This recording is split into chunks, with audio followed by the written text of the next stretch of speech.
for me, what I kind of right off the bat just want to know about is if you can think of some of the biggest misconceptions about this industry, because I think that's a good place to start.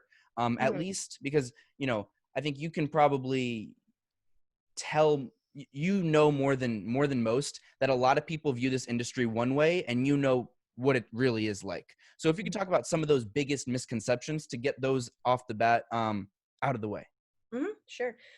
So it's totally great and fine that a large swath of the population wouldn't know anything about sex work or sex industries or adult oriented businesses because you used cars or you used sports earlier, but like I don't follow sports, but I also don't pretend to know about sports. So I don't go on the internet and make claims about how many athletes are recruited and never paid or abused by their coaches or the systemic racism.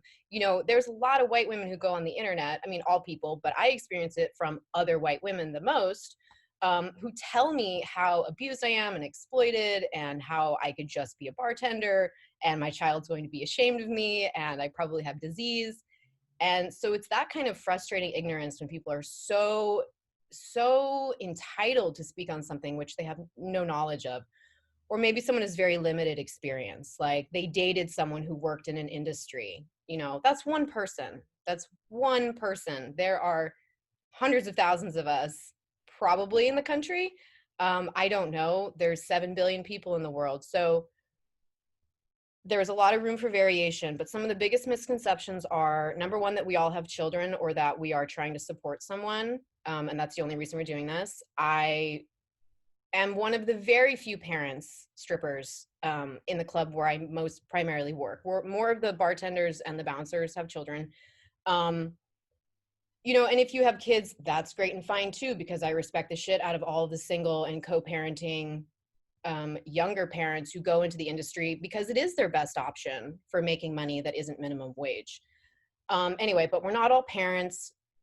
This isn't everyone's last choice. Some people really, really, really love working in the industry. I started at 22 because it was the 2007 recession. The economy was shit. That had happened. I was my third year in college, but new to Portland. I just moved 1,000 miles. And I said, I don't have much money in my savings. I'm not going to pay rent out of my savings. So I looked around at a city with 45 strip clubs, and I have 10 years of ballet in my background and some performance dance and a ton of customers who are saying, you should dance. You'd probably be pretty good at it. So I started thinking it would be a 6-month stint, and I just fell in love with it. So 11 years later, not everybody, again, is so lucky. Some people are working in the industry because it's their last choice. It is not fun for them. It is not safe. It is not respected. They maybe experience a lot of stigma from their friends, their partners, their family, discrimination and obstacles in getting housing or paying for a car or getting another job. This has to do with stigma, not the nature of the work itself. Mm, That's something I want people to understand. Sex workers wouldn't have it so bad if y'all would stop treating us like shit.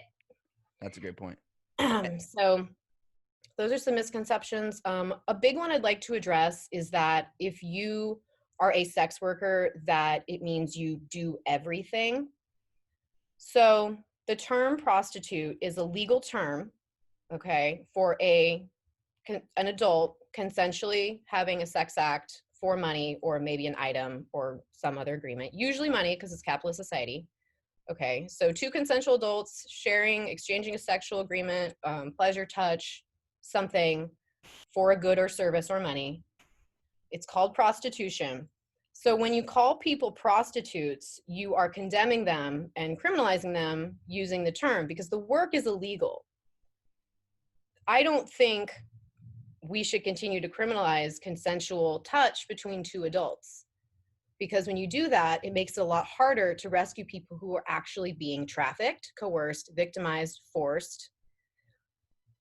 If law enforcement would stop funneling resources towards stings between an adult who wants maybe a hand job or a hug, because believe it or not, a lot of clients want they want closeness and tenderness.